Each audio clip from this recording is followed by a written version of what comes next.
Hello everybody, this is Christian Pokemon Champion here with another video. Can you beat Pokemon Moon using only Toxic? Now wait, CBC, how is it even possible? You might be asking. I'll explain. But first, the rules. The moves Toxic and Toxic Spikes will be the only two moves allowed to deal any damage to my opponent. Furthermore, to make things a little more interesting, I can only use Poison status moves. This way I can't just depend on Double Team or Protect to win. As far as the team is considered, I opted for a full set of 6 Pokemon. I plan to explain who I'll choose as the challenge progresses, though I'll let you know now, I kinda have to have Salandit due to their ability Corrosion, which allows us to Poison Steel and Poison Pokemon. Without it, this challenge may be impossible. Lastly, the regular rules will apply. Guys, I am super excited for this challenge. I've been wanting to do this for such a long time now. Please subscribe if you find yourself having fun by the end of the video, but let's stop wasting your time. Now let's begin! And name myself Job Jr., then replace Rowlet with the Pokemon I just mentioned a second ago. While I'm at it, I also gave myself a second female Salandit, which being female will allow her to evolve into Salazzle, but not so for the male variant. I could just go and catch a second Salandit later in the game, but I can't separate a good couple. It also makes it easier. And name the male Salandit Scarecrow and the female Salandit Poison Ivy. Can you figure out my naming scheme yet? It is so cool to be able to poison Magnemite. Along the way to fight our first major battle, I made sure to catch a few Alolan Grimers. While I don't plan on keeping some of them forever, they'll be useful for the time being. Moreover, the Grimers do have poison gas at this level, but since I'm not allowed to use that, I'll have to wait until I get the TM for Toxic, meaning I'll only have the Salandits to poison any of my opponents. Also, what is that? Dude, I might actually catch every single Grimer in this area to get a complete set of Black Sludges, but that'll be for later. Anyway, thanks to my pollution, Aoyama happened to be pretty easy. Despite having only 2 Toxic Pokemon, having 4 more Punching Bag Pokemon is pretty nice. Past this, we are already ready to take on our first Totem Pokemon. Honestly, prior to starting this challenge, I was terrified of these Totem Pokemon. Each Totem Pokemon, and apparently Squid Bomb too, start the battle with a stat boost, and I was worried that a possible buff might have included something to prevent Toxic from working. While this may be an ongoing concern for future Totem trials, this particular one does not stop my Toxic. Phew! Now I only have to worry about abilities that stop Toxic. Guess we'll find out. Weirdly enough, however, they, for some reason, have a Pecha Berry. Of all berries. Come on, man. He slows down my Pokemon, then calls us Sun. At least one perk in dealing with these Totem Trials is that, since there's really only one Pokemon to deal with, they can't just randomly heal themselves with an item. Toxic does not take long to faint them, along with their Sun immediately afterwards. All on my first attempt. Next is Hala, our first Kahuna, and he isn't a pushover. For instance, his Mickey's Focus Energy increases the chance of a crit to 50%. By the way, am I the only person in the world that didn't know that it went up to 50% as early as Gen 3? I couldn't understand how they were critting me so often. And since he has Pursuit, it made switching a dangerous strategy. Furthermore, as Hala is similar to a gym leader, he is likely to heal his Pokemon, so I had to poison him twice. At least Salandit was able to tank the Makuhita until they were fainted. Though, since they had Sand Attack, I had to be careful with them. Brawler's last, and this crap is beefy! I know they have a Z-move that hits pretty hard. I was initially thinking of switching into a Grimer to waste his Z-move, but instead, I took the risk to poison them instead. Thankfully, my risk paid off as they opted to not use it. I did quickly switch right after so that I could have at least one Toxic Pokemon for later. Gotta be smart. After a few more turns and a fainted Pokemon, they too eventually were cooked. Because they're a lobster.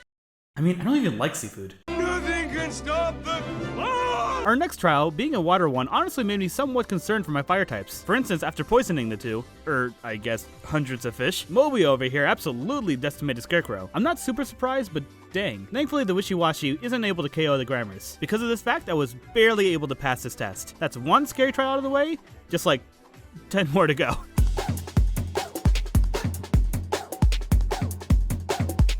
Wait a minute. Are you Kukui? In the fire trial, and despite the Alolan Marowak knowing Bone Rush, my team surprisingly tanks the hits. Magmar fainted from my poison thereafter. I did fail the last part of the challenge with Salazzle due to an inconvenient crit from the SOS Pokemon. Look at him smark. At least the game allows you to skip Marowak and Magmar if you happen to fail. Dang, Scarecrow looks so cute to sleep. Don't look behind you! Don't tell me, there's a giant praying mantis behind me. That's oddly specific, but yes! Run. Because all of Alorantis' attacks are 4 times weak to my Salandits, they have no chance of beating me. They do have Synthesis. Huh! But based off the nature of Toxic, it'll eventually overrun their healing. Prior to the next trial, I took the time to catch a Zubat, name them Soifon from Bleach, and promptly evolve them. As Ground has the advantage over my Poison team, they'll be really useful for that later. But not so much for the up-and-coming Rock trial. This was another trial I wasn't looking forward to. The first attempt didn't go over well, since Lycanroc is faster and went straight for a Z-Rock move. I mean, you didn't need to extinct the entire dinosaur population while you were at it? The next attempt also ended in failure, since I forgot that Olivia has access to full heal. It was the third attempt where I didn't act like a dingus. This time I made sure to switch switched to another Pokemon while Lycanroc chucked their gigantic rock. Though, despite using up their Z move, they were still able to KO most of my Pokemon with their regular attacks. In fact, had she had just one more Super Potion, I most definitely would have lost, with one more attack having potentially changed the outcome. That was the closest trial by far. And ironically enough, a wild Wingull fainted my last Pokemon on the way to the Poké Center afterwards. I mean, seriously? After all this, we were introduced to the Aether Paradise, beat up a jellyfish, and soon lost to How, which I really only lost because I still only have Poison Ivy or Scarecrow to poison my enemies. Blah! That battle took my breath away. Shut up, How. Man, I can't wait to get Toxic. Wait.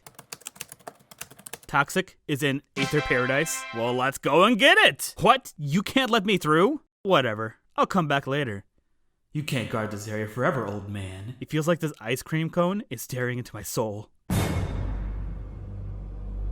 Mullet Professor Oak doesn't exist. Mullet Professor Oak can't hurt you. No! Riding the bus up to the mountain, we actually have 2 trials to face now. The first one, the Steel Trial, was actually pretty easy because of corrosion. They even had a Dugtrio, but it appeared to not have a ground type move since they never used one during the battle. After the fact, Poison Ivy finally earned enough experience to evolve into Salazzle. That's a huge boost to my team. The second trial is the Electric one with Vikavolt. They're a pretty decent attacker, but they're not able to handle the poison, and the fact that their SOS Pokemon just sucks made this an easy win. Next, my first battle with not Giovanni did not end very well. I mean, I won, but with only one Pokemon left. I cannot wait until I get some good moves soon. Hey, well, hold up there. You can look, but you can't touch. All of the Slowpoke on this beach are managed and protected by the Alola region, eh? First of all, that was oddly suggestive. 2, you're telling me that I can't catch a Pokemon, but I can ride this horse, going 20 miles an hour, that even shakes the screen? That's right. Did that card just shake on its own?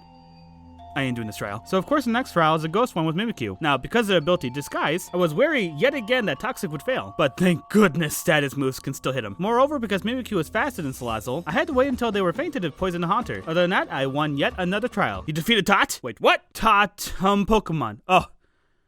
Whew, that was close. Funny enough, after a battle, 3 of my Pokemon wanted to evolve sequentially. Well, that's nice. Moreover, Muck learned the move Venom Drench. This is a dope move that'll lower my opponent's attack, special attack, and speed stats by 1 stage if they're poisoned. In fact, while at Team Bad Guy Town, by the way, I definitely want a brochure for this place, the second match with not Giovanni wasn't easy once again, but Venom Drench made this much more manageable than the previous one. 10 Pokédollars to heal all my Pokemon?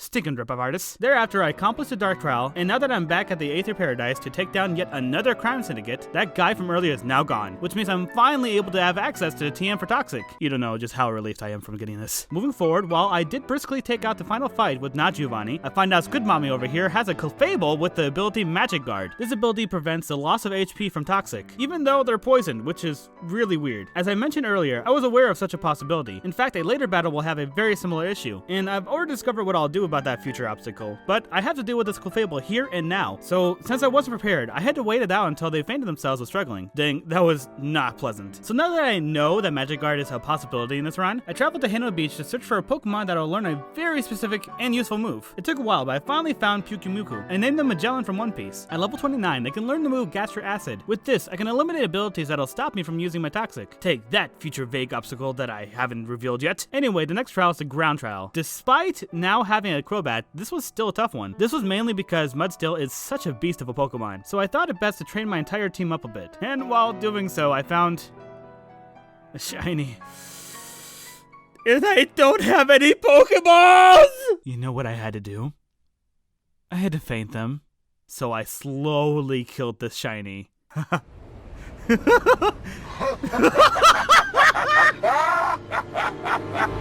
Anyway, I'm back at the Ground Trial. To deal with Dugtrio's massively strong earthquakes, I made sure to switch between any Pokemon and Soifon. The AI doesn't seem to pick up this strategy, so it's very effective. Oh, also I caught a Marini, which I apparently didn't record getting. I did happen to post it on my Twitter account, however, so maybe follow me. Link in the description below. Once their PP and Earthquake was gone, I thought it would be convenient to send out a couple of Toxic Spikes to handle the rest of the team. This way I just had to focus on defense rather than the offense here on out. Other than choosing their Z ground move with Crobat, this was a textbook win.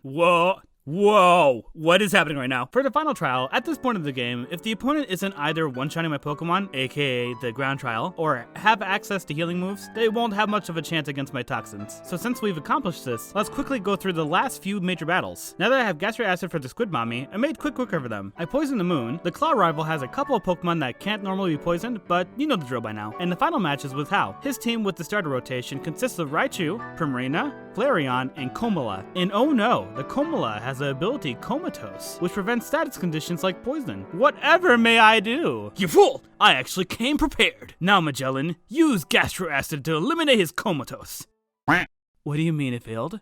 Huh? So for some reason, the designers of the game decided that even if you negate Komala's ability, you still can't poison them. I'm sure there's a reason behind this, but I just don't understand the logic. Man, I was so hyped too. Anyway, focusing back to the Elite Four, I always like going left to right. You know, we Americans tend to do that, which will mean that Hala is first on our roster. There being a fighting type trainer gives us a distinct advantage since fighting is ineffective towards poison Pokemon. This wasn't necessarily the case in our first match since we didn't really have a good team back then. Onto the battle, I of course made sure to poison the Hairy Mama, then switched to weaken their attacks with Venom Drench, and subsequently set up my Toxic Spikes. As this move happens to poison all their Pokemon, unless I happen to have a natural way to prevent this will be my primary route to poisoning the rest of the Elite Four. I will have to address their 2 full restores, but all I have to do is repoison them. Other than that, having 2 Mucks with Acid Armor, with a lot of help with the Black Sludge, basically nullifies their attacks. Primate lost in the same fashion. For Poliwrath, I made sure to switch into Soifun whenever they use Submission, and then into Magellan for Waterfalls. This will minimize the damage. Hala's Combinable is surprisingly strong with their Z fighting move, even taking out my tanky Pyukumuku. Their Ice Hammer even did a ton of damage on my Poison Ivy despite being ineffective. But no matter how strong you are, eventually Toxic will take you out. Lastly, Beware just couldn't handle my stat buffs and nerfs. That's 1 win, 4 to go. Next up is Olivia. I immediately set up my Toxic Spikes with Relicanth. They do have Yawn, but since I need to eventually conserve some of my moves for the more important battles to come, I'm not too upset if my Pokemon take a little snoozle during the battle. Again, because of Venom Drench and Acid Armor, no matter how many times Golem insists on using Thunder Punch, it'll just feel like love tap to Muck. Chris Pratt, a Steel-type Pokemon, means that I'll have to have Salazzle poison them. Also, it's hilarious that they went for Thunder Wave 5 total times and failed every time. By Lycanroc, I finally remembered that I don't have an infinite number of Venom Drenches, so I just made sure to switch between Pokemon until they fainted, and same for Carbink. From here on out, I make an attempt to practice this technique to prepare for the champion. It's boring, but hey, it works. Palosand's Z Ghost move was impressive, but afterwards all I had to do was have them use Earth Power on Soifun, and Shadow Ball on Muck. Neither Frostlass nor Dhelmise seem to have any issue with me. Last up with Drift Bloom. Focus Energy, yet again, basically always allows Ominous Wind to crit, which was potentially scary, but other than that, we just got the 1 Elite Four member left. With Kahili being a flying specialist, Toxic Spikes isn't going to work on them. Also, in hindsight, I totally forgot to use it on the previous Elite Four member. No idea why. Either way, Poison Ivy had to poison the Skarmory, of course. I brought up Mayuri, and while they used Toxic Spikes, stinkest move by the way, they too threw their own spikes. But these spikes will actually work and make things a whole lot harder on me. I'm so thankful that I at least have Crobat to avoid the spike damage. Basic Kahili, I have the higher ground. Nonetheless, I'm still gonna have to switch into other Pokemon eventually, which also meant me having to use a few more status moves to avoid mindless damage. I'm not too worried though, since I still have a few PP healers.